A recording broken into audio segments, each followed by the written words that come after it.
Welcome to the podcast Beyond the Ballot, a Lone Wolf production. This is where we showcase local politics by providing a platform for candidates and elected officials. Today's episode is sponsored by Chairman Fannin of the Carmel Republican Committee. Want to make a real difference in Carmel and Mahopac? Join the movement shaping your hometown's future. Follow the Carmel GOP on Facebook to stay informed, get involved, and help strengthen the Republican voice right here at home. I'm proud to introduce our guest today, Greg Ellner, who is the Putnam County legislator for District 5. Welcome to the show. Thank you very much. I really appreciate you having me, and also appreciate what you do, because it's nice that local people get involved. Thank you. And it's also nice that you get to the bottom of things. I try. Yeah. So I just want to preface this episode by saying that I don't live in District 5, so I can't vote in his race. So I just want simply to provide the floor for him to talk about what he stands for and what he's looking to do for his platform. So as I mentioned, Greg is the Putnam County legislator for District 5. Can you tell us a little bit about your personal background, how long you've lived here, and what do you think makes this area so special? Okay. Meaning my wife and I, have lived here for 23 years, a little over 23 years. I grew up through 10th grade in southern Westchester, the last 2 years in northern Westchester. I went to college, went to the University of Connecticut, and graduated with a BS in business. And after that, I worked for a family business. Then the family business was sold, and I got a job with the Fortune 500. I was a regional manager. My territory was from New York to Florida, so I covered a lot of area. That business was in the ultra-high purity water. So we did equipment for pharmaceutical, cosmetic, and to a very small degree, electronic chip manufacturing. After that, went to a small company also in the water wastewater industry, of which I am one of the owners now.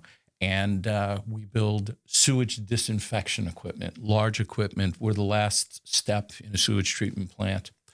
We disinfect without chemicals. We use ultraviolet. So that's what I do. And that has given me the opportunity to be all over the country and see lots of things, and also see sometimes how municipalities get it right, and a lot of times when they don't get it right.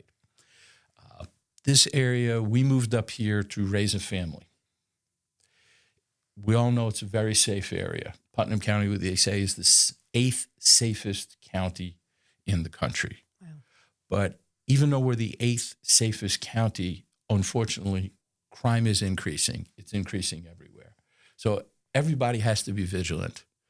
I may sound like a public service announcement, but if you have your garage door opener in your car, keep it out of view or take it away. The other things that people come and tell me is if you have newer cars which have the key fobs, if your car is close enough to the key fob, the criminals now have a device that looks like a cell phone, which will take the signal from inside your house, repeat the signal, and allow them to start and drive away with your car. So keep your keys far away if you can. Most houses, it's far enough, but these are just some of the things that get brought to my attention that we have to be careful of. So I mentioned that you're the legislator for District 5. Could you tell me the areas that Sure. It comprises the entire hamlet of Carmel. And I have to say, at the hamlet of Carmel, we're a very underserved area, but I'm going to come back to that. It also encompasses the Lake Carmel region of Kent, which is primarily the eastern side of Route 52, as far north as Route 311. There is a very small section which has a Carmel post office, but is actually Mahopac and Mahopac schools. And actually, that's where my opponent was raised. And my opponent says, lifelong resident of the town of Carmel. That's correct. The town of Carmel encompasses Mahopac, but he has no roots to the hamlet of Carmel. And when I said the hamlet of Carmel was underserved, look at our town board. Right now, there is no representation from the hamlet of Carmel on the town board. Since I've been here, there has been one, to the best of my recollection, one representative from the hamlet of Carmel. And we have unique issues in Carmel, which is one of the reasons why I got involved. And I'm sure you're going to ask a question about it a little bit later, but Water District 2. But professionally, going back to that, I'm an executive. And like I say, we moved here to raise a family. So I have a wife, 3 kids, all of which have been in, and 2 of them still are, in the Carmel school system. So I'm very, very grounded to Carmel and have connections to Lake Carmel. I've been to many sporting events. My kids have participated in the sporting events. I coached Carmel youth basketball, Carmel youth football, and was an active father in Carmel youth lacrosse, which is Krylax. I raised money for Carmel Rams youth football and cheer, and it was an absolutely wonderful experience. Okay, so as your role as an executive, how does that relate to your role as a legislator? I don't know if there's a direct translation other than it gives you experience on how to handle people, how to handle difficult situations. One thing that it definitely has done is it's given me the ability to run meetings and run successful meetings. Because as the chairman of physical services, there are often very contentious meetings. And I try and keep as much decorum, keep us on topic, always have let the public speak, and always will let the public speak before any vote is taken. And I think that's one of my I was going to say something I'm very good at. I've been complimented by the Democrat on the legislature for running fair and open meetings and getting everybody involved. So that's one thing will work. The other thing is I think it allows you to take a look and you have a good BS filter. And that in politics, unfortunately, comes into looking at who has an agenda and who's trying to do the right thing. So there's a lot of BS to filter, I would assume. Oh, absolutely. There's a lot of BS. There's a lot of misinformation because the sole purpose is to push an agenda as opposed to achieve a solution. Mm-hmm. So what were your exact motivations to become a legislator? Was it like a specific thing, or was it like a gradual thing that sparked this? Oh, this goes back to 2009 when I was watching town board meetings. And I'm watching this, and I'm getting angry, and I'm saying, why is this going on? And my wife says, stop complaining, do something about it. So as a nobody, I ran for town board in 2009 as a Republican, because I've been a Republican all my life. I won the primary as a nobody, non-endorsed candidate, and I lost in the general election by a little over 1%. But I stayed involved. I joined the Putnam County Republican Committee, and I stayed involved. When there was an open seat, when Mary Ellen Odell moved from the legislature to county executive, District 5 seat was open, and there were a number of us who were considering running, including Carl Albano, and Carl, who has much longer tenure in the Republican committee. He and I spoke, and I made a determination not to challenge him. Carl got the endorsement, Carl won, and Carl served for the maximum allowable years, which is 4 terms of 3 years each. So I used to joke with Carl, hey, keep that, and his wife, keep that seat warm, okay? We did this for about 12 years. So then fast forward to 2022. We're having these issues with Carmel Water District 2, and being a, quote, expert and someone working in that industry for decades, I wasn't happy, and I thought there was a potential to influence in terms of potentially funding and through the county health department to make sure that the best and the highest value technologies could get used, Unfortunately, there's not as much influence as I would have liked to have had at the county level. And got a couple of phone calls from some people. I was encouraged. I'm winding down my professional career. I wanted to be a public servant and give something back. So I decided to run. I was not endorsed. It was a 1-vote differential, and let's just say there was a controversy, which I probably would have won, but because things were not 100% perfect the way everything was conducted, but it would have cost about $20,000 in legal fees. So I ran in the primary, won the primary, and then won the election.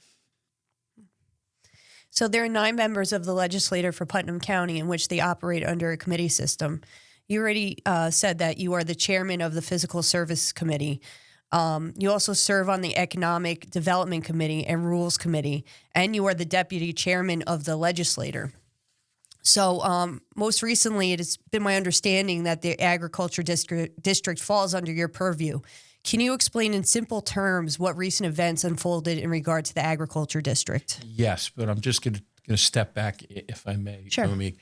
The first step in the process of changing an application or the inclusion criteria would come through the Physical Services Committee. Okay. Then once it goes through the Physical Services Committee, if it passes, it then would go on to the full legislature who would vote. When I came So on, everything it has to get your sign off first before? well, the committee. There's Okay. 3 members of the committee. Okay. So that's one avenue of getting it to the full Okay. legislature. The purposes of the committee are so the public can see and ask questions, and I'm going to use the word vet what's going on. Okay. Okay. So I'm a newly chairman of the Physical Service Committee in my second year on the legislature. And we have rules, and I tend to be a rule follower. And again, there's some information that was given to me by, let's just say, county people, including the law department. I'm trying to follow these rules. So the agricultural board, whose purpose is to give expert advice to the legislature, they come to us. And unfortunately, based on the rules, there was one rule that turned out to be highly restrictive. No one was able to get into the agricultural district the previous year. I would have loved to have had meetings to improve not just the inclusion process and criteria, but the actual application. I was advised by county officials in the law department that I didn't have meetings, which we intended to have. And I mean, this is just private meetings, et cetera. And people say the reason you sometimes have a private meeting is you want to get everybody's input and you want to be able to go before the public with all the facts. And some things may or may not be sensitive, which have to go in, quote, On record? executive session. Mm-hmm. And why do you want to waste the public's time when you have to go into executive session? But anyhow, so just wanted to get these meetings and hear from farmers and the county, and in some cases the towns, to get this right. Those meetings unfortunately didn't happen. The county was then sued, and then there definitely weren't going to happen. But is there a reason why those meetings didn't happen? Because of advice from county officials in the law department, we never had the meetings. So now, because of the lawsuit, which is won by the farmers, I've been working with the farm community, and it is my absolute intention to review and improve not just the inclusion process, but the application, because the application is confusing to people. The judge struck down this restrictive requirement, which said the county, each applicant must have soils in a group 1 through 6, which is very difficult to have in Putnam County due to our topography. Also, those groups involved runoff, drainage, and other things. So I think we're starting to head in the right direction. There's no one in the county legislature who is anti-farming. It took us a long time to get there, but we're definitely on the right path. As legislator and chairman of the physical service committees, what are some of your accomplishments and what challenges have you faced? Challenges. Well, the Ag District, getting information and getting research. I mean, people don't realize, and particularly this year, the legislature has always had its own attorney, way before I was ever on. Unfortunately, some things have happened, and now the administration has taken away the legislative attorney. They allow us to use the law department, but the law department is very busy. And also the law department, they made it very clear that they have to report everything to the county attorney. So there's no confidentiality. There's going to be situations when the legislature and the administration are on opposite sides of an issue. So you got to have confidentiality. But one of the major functions of the legislative attorney is to do research, to find within the county code, within the county charter, and see how things are getting done and being handled elsewhere, including at the state level. So we have not had that luxury at all in this year. So that's been a big challenge. Another challenge is, like I said, having contentious meetings. It's one thing when you have just an open and fair meeting. It's another thing when you have people going out on Facebook and the internet saying, you need to come to the physical services meeting because this is going to happen or this is not going to happen. Okay. Recently, there was something they called it the Think Differently Initiative, and I don't like that name because it involves I'm going to use it, say, mentally disabled children, pre-K. It's the Early Learning Center. And I wanted to meet with county officials privately before putting it on the agenda, and the county executive denied that, saying it has to be done in public. Well, all the questions and all the information I needed, and some we still need. Part of it, which I can say, it involves the lease. It all had to be discussed in executive session. So if we could have had this nice, calm preliminary meeting, we could have saved the public, I don't know, hour and a half, between an hour and 2 hours of sitting waiting while we're conducting an executive session. And information still incomplete. We need this information. Now, I want to say this very clearly. Everyone on the legislature, including myself, want this to happen. We need to dot the I's and cross the T's and make sure the taxpayer money is being properly and fiscally responsibly spent. We need to make this project the absolute best project. That's where we are on this. You brought your palm card here. That's my old one from 2022. And one of my questions were, what do you think your priorities are as a legislator? And we could run down really quickly what's on your old palm card. Sure, but I mean, I don't know if those are necessarily priorities. Those are some issues which you campaign on, but yes. Okay. So what would you say? What are your priorities as a legislator? Making sure that information properly flows and it flows in a timely manner. Unfortunately, we get rushed quite often on the legislature. Now, this Early Learning Center, the lease was given to the legislature about a week before, and this was a very complex, very long document, so it was difficult to get it reviewed. It came through the law department, and we didn't have our legislative attorney to get another set of eyes, another opinion on it. So I would love to see the information flow be a lot faster. Again, checks and balances. What I believe has happened in the county is we've lost the ability to agree to disagree, so now things are getting done in a siloed fashion. What's happening at the county executive level is not being shared with the legislature, and unfortunately, the legislature now, because it's been a tenuous existence, vice versa. There's not open communication, so things get sprung on you. And I'm just going to go back to that. When I refused to put the Early Learning Center on the prior physical services meeting, per all of our rules, the county rules, because of the date it came to us, we needed a letter of necessity. There was no letter of necessity provided. So me doing my job as a chairman, I opted not to put it on. Plus, I wrote some memorandums, which were not too kind, saying, why aren't you letting me meet with the people? And something else which I found really, really interesting.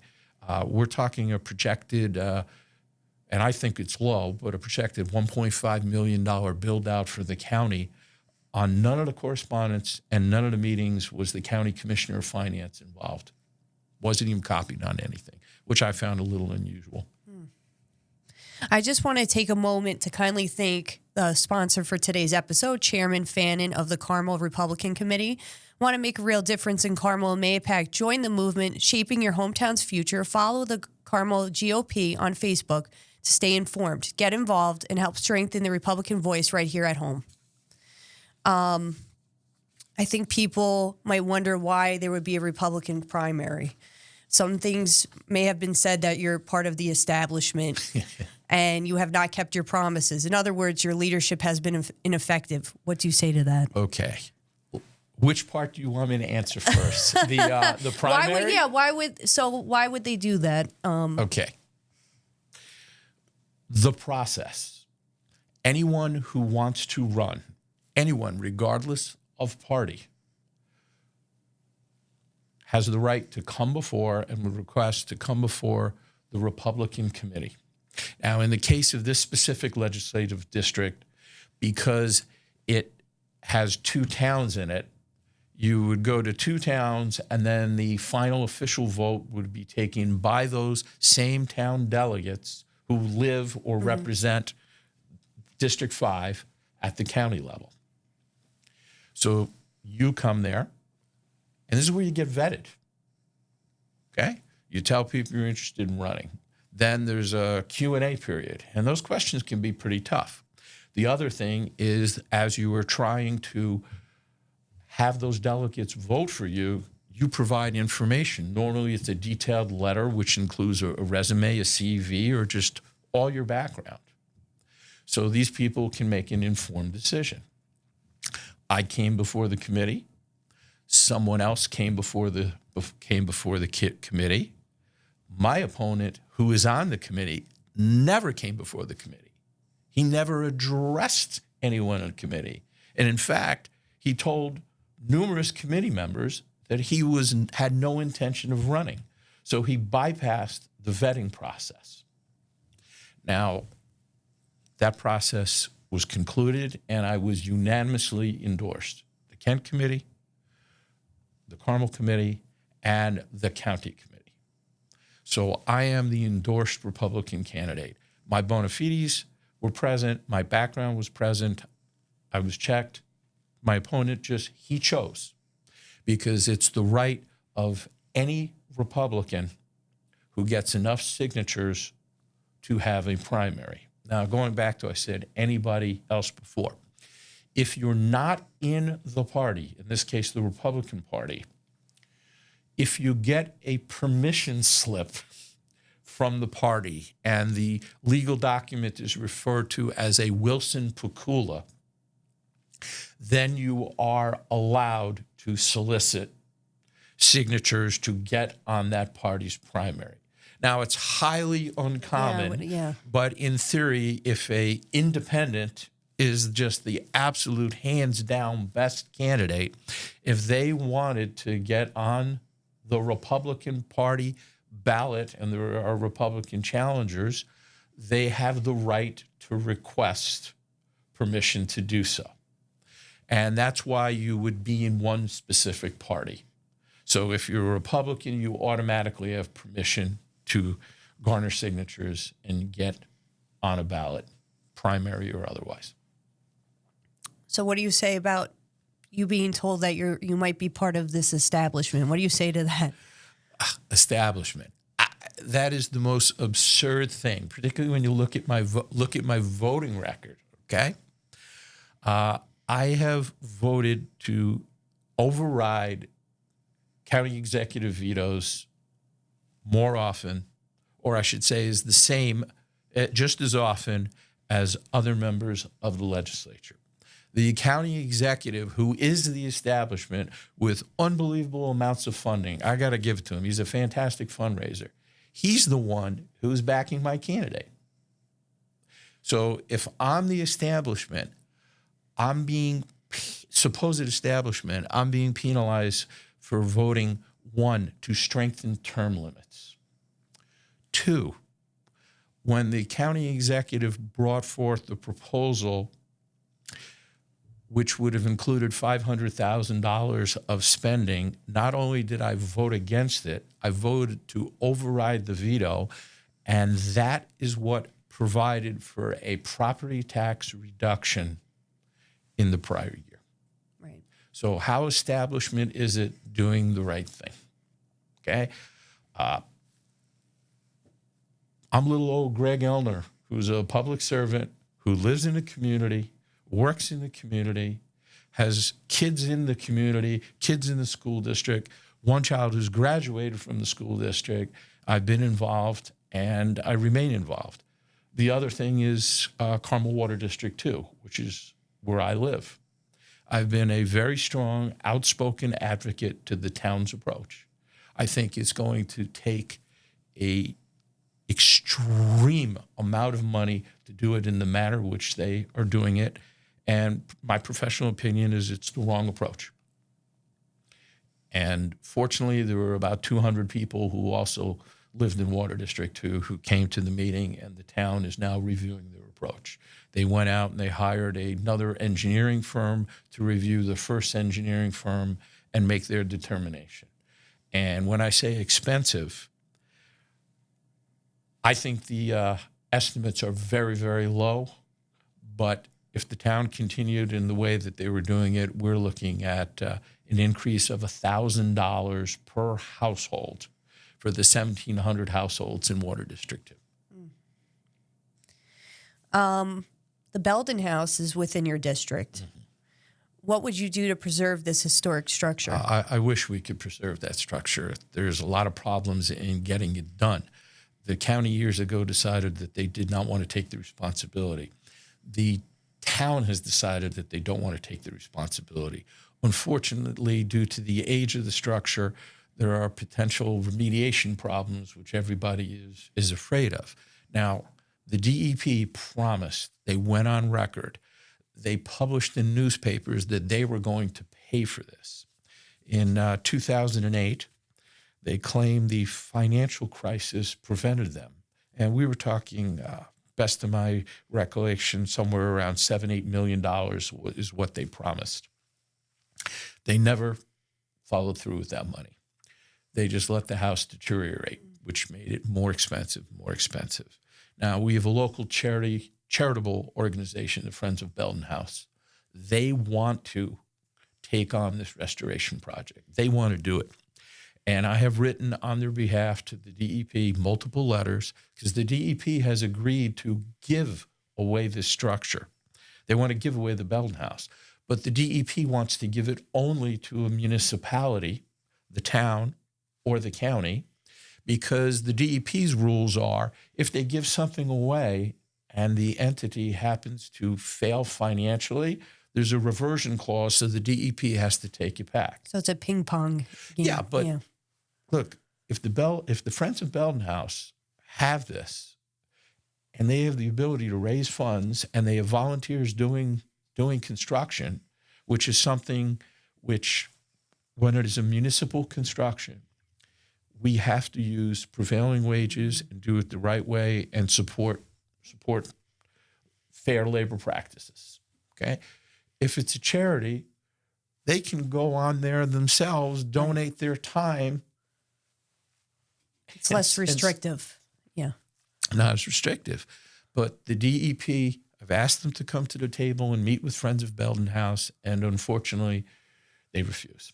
And they want to do it, the Friends of Belden House. Oh, absolutely. Yeah. Friends of Belden House. And the Friends of Belden House have conveyed to me that once they get the structure and it's really theirs, that their ability to fundraise is going to be significantly improved. Most recently, Mahopac News published an article, Bern County Legislator Agrees on Sales Tax Plan. After reading this article, I'm not going to lie, I was a little confused by it. Can you explain to our audience the sales tax plan and how it will impact the community? Yes. Okay. Putnam County has a sales tax rate of 8.375, 8 3/8. Of that, 4% goes to 4% is the county. Mm-hmm. And in order to get to that 4%, the county has to, every 2 to 3 years, it changes based on the way everything happens in state approval.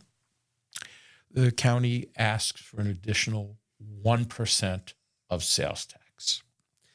Years ago, the county desperately needed this extra 1% because the county only had $17 million in its fund balance. Call it that, the savings account. Now we have around 90 million unrestricted in the county savings account. There was a federal decision called the Wayfair decision. And that Wayfair decision, what it paved the way is that every time, every one of us, and we all do it, we buy from Amazon, eBay, Etsy, any delivery service now, the county collects sales tax on it. So that has generated a tremendous amount of sales tax. The county, originally, what I wanted to do was reduce the sales tax by 0.25%. So we were going to ask for an increase above the minimum by 0.75%. The county executive vetoed that. And to just give you an example of what that means, that 0.25% translates to $25 per every $10,000 of spending that anyone spending, and primarily the residents of Putnam County, would save. So $25 per 10,000. And in order to push this, the county executive's plan, which we had to accept, and I'll come back to that. He and his people on the legislature have been advocating, property tax reduction. Well, I kind of anticipated this question. And what I did is a little bit of research. And Dominique, because it's public, I pulled your tax records, and a 2% reduction in your county, and that's all we're talking about, Putnam County property tax would translate to $30 a year. Because myself and my neighbors live in the Hamlet of Carmel within Water District 2, we have to pay a tax to the water district, okay? That's part of our overall town taxes. But just the Water District 2 portion is equal to 65% of my county property tax. Can I ask you, what's the benefit of living in that district, a water district? Well, we don't have wells. We have a central water treatment plant, and we have tap water that comes from the water plant. Now, if the town, in my professional opinion, were to continue on the same route, the same technology, with the same engineer who's doing this, based on conservative estimates, unless there's unbelievable amounts of funding, my Water District 2 bill, when you add this, would be 120% or more of my county taxes. So I'm going to be paying more, quote, property taxes just to be in Water District 2 than what I pay to all of Putnam County. That's insane. It is insane. Yeah. But this is why when I say Carmel, the Hamlet of Carmel is underserved. Right. Because if someone is watching the pennies in Water District 2, I think we would have a much better outcome. So do you think people are less likely to live in that district because of the amount that they would have to pay? No, because there's a degree of convenience, but it's something that people are now aware of, and people are very upset. When you have a potential of doubling that one tax line, hey, no one's happy. And people talk about affordability, for young people to come here, or even seniors. Right. Okay?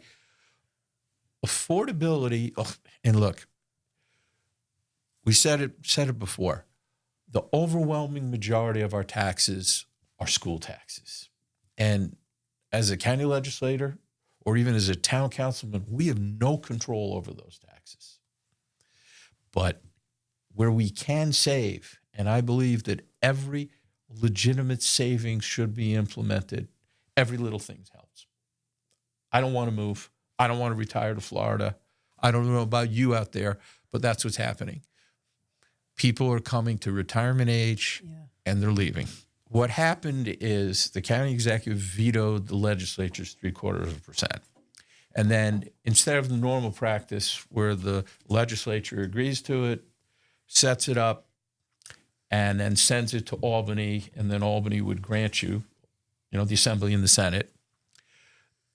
The county executive, who has ties from when he was in the Assembly, went to the state, and to the best of my recollection, the first bill was put forth by Democrat Peter Harcum, and that Senate bill was introduced, and what it said is it tied the 1% increase to a sharing of the sales tax, 0.1% to be shared among all of Putnam County's towns and villages based on population. Mm-hmm.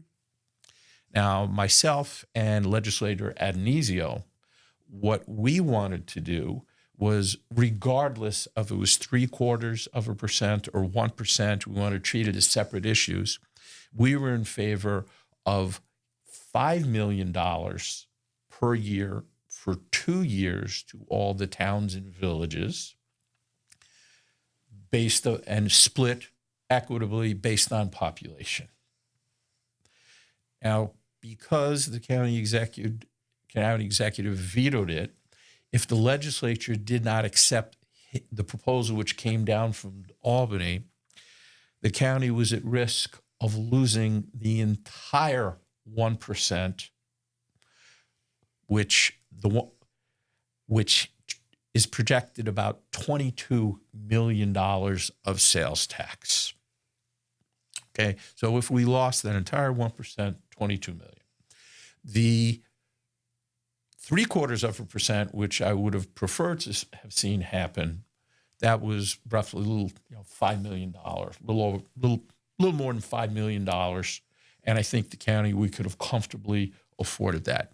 I also didn't like the idea of tying the funding to sales tax.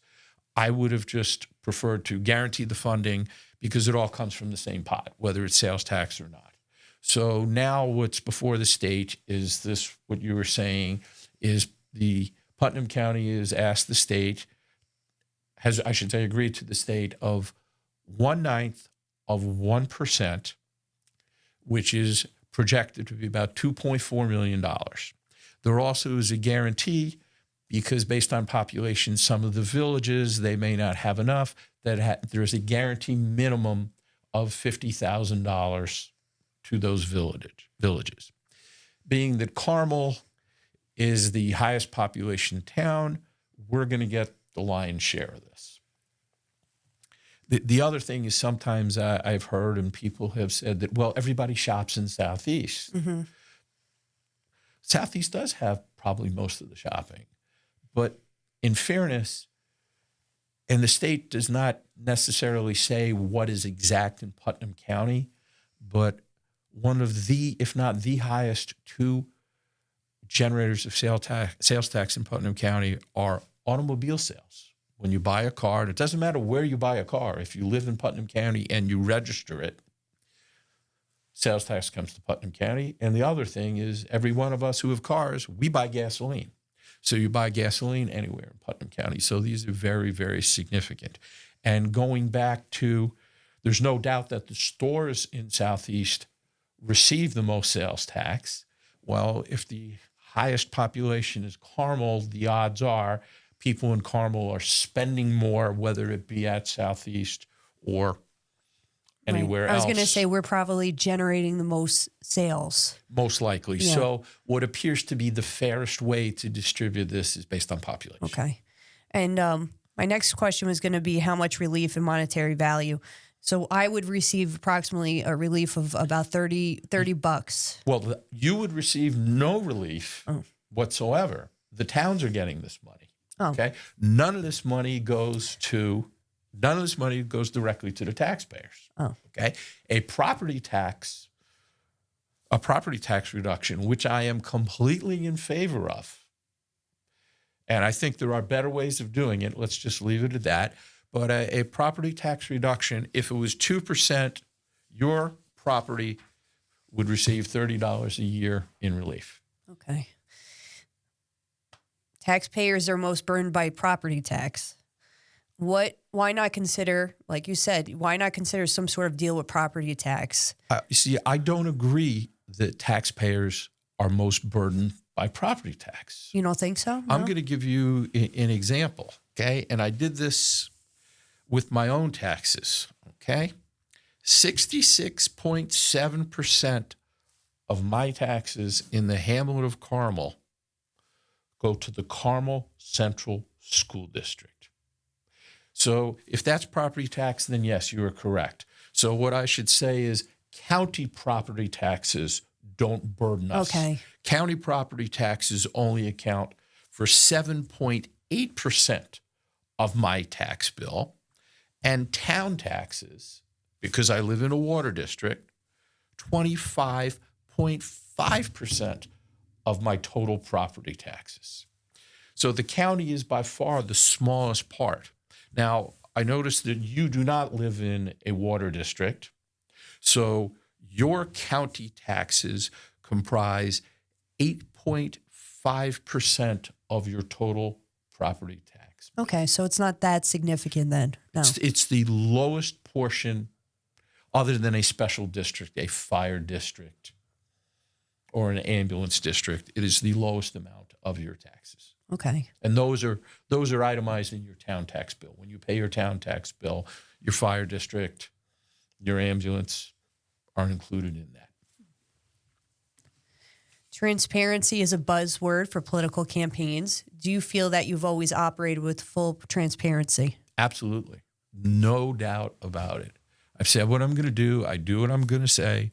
And when I change the position, which is I think where you might be going is in 2022, I campaigned on a freeze for all elected officials. Mm-hmm. And then I got elected, and there was something called a COLA, cost of living adjustment, which in the private sector doesn't exist.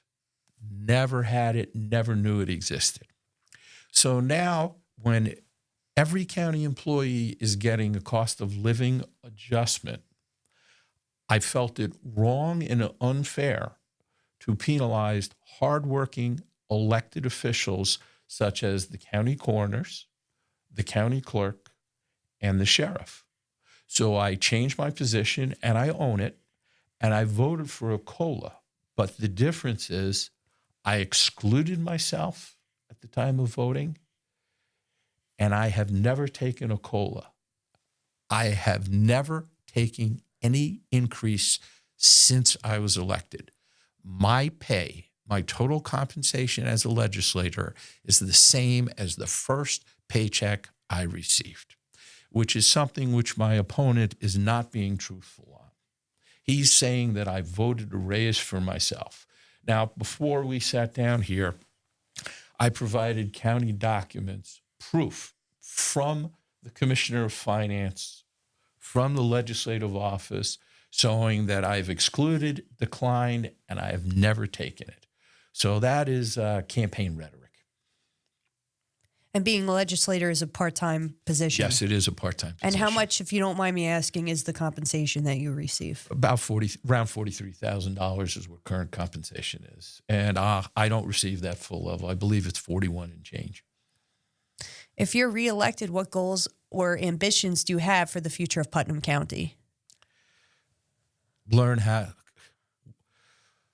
We need to learn how to agree to disagree and be issue-centric. That's a goal that I have. To continue to work with the Department of Public Works, who I have an excellent relationship, and try and get them the best deals that they can on being value-centric.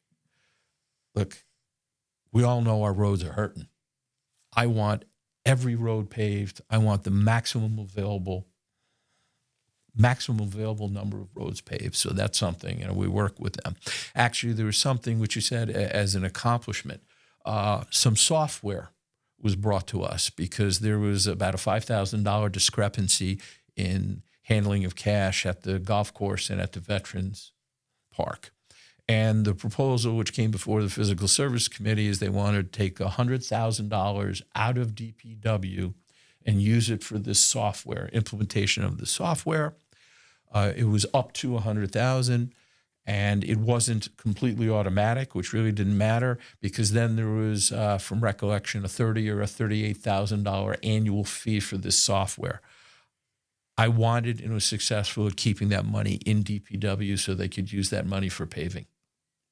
And that software is used for It would be using for tracking some cash receipts. Okay. There are other and better ways. We don't need to have to spend tens of thousands to six figures in order to track cash. Heck, maybe we need to start realistically going cashless if this really is a problem. A credit card or Apple Pay, Venmo. Oh, I didn't realize. So it's not cashless. It's done. How is it? It is done with cash. If someone wants to pay for an event or actually pay for a round of golf, they can pay cash. So before we conclude this episode, is there any other talking points or anything you'd like to discuss? I mean, there's lots of things. Look, I'm a common sense guy. I got involved to make a difference, and I believe that that I have made and am making a difference. But unfortunately, by making a difference, I've ruffled the establishment standards. Okay? I was just thinking, you said establishment. Well, I have it in writing that the Conservative Party was going to interview me when their chairman came back from his vacation home. Well, no interview was ever conducted.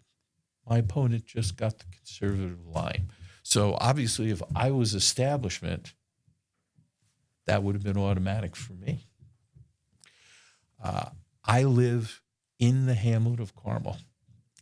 My opponent in February changed his voter registration and address to the hamlet of Carmel.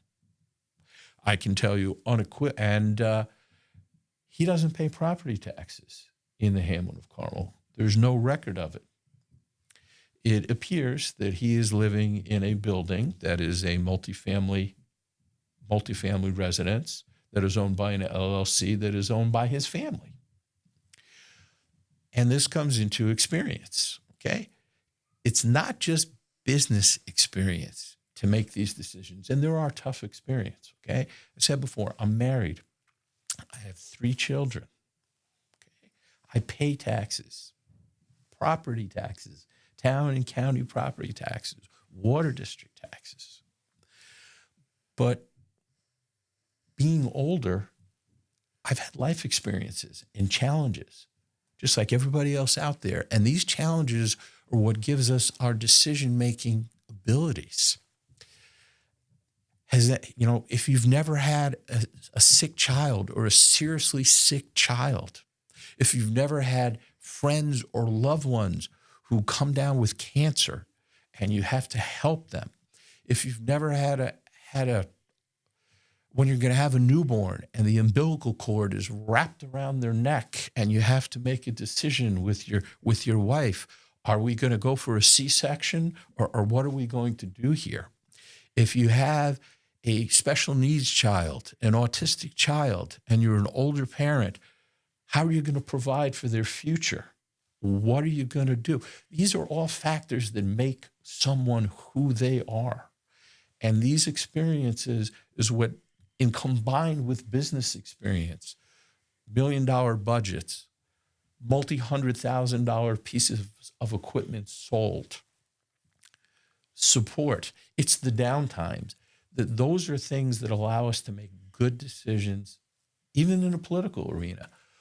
I'm very, very soured of these days of optics and just Facebook. Oh, here's a photo op. Here's where I've been. That's not who I am. Yeah, there's some pictures of me with people on Facebook, but I would have never even had a Facebook account unless I ran for office, okay? I do my charitable work. I do it behind the scenes. I mentioned to you guys before here what I had just done. I'm not even going to publicize that. But I'm going to end with a joke, which I think really sums it up. Where do you get good judgment from? Experience. Where do you get experience from? Bad judgment. If you haven't lived long enough to have challenging decisions and get it right and get it wrong, and anybody who tells me they get it right all the time, we know that they're full of it. Okay? There are challenges we face every single day. And the way we address them, overcome them, or succumb to them, that tells us who we are. And that's the life experience that I bring to this position and to all the decisions that I make as a legislator. And most important for the people in District 5, you know who I am. If you haven't, I hope you've seen this.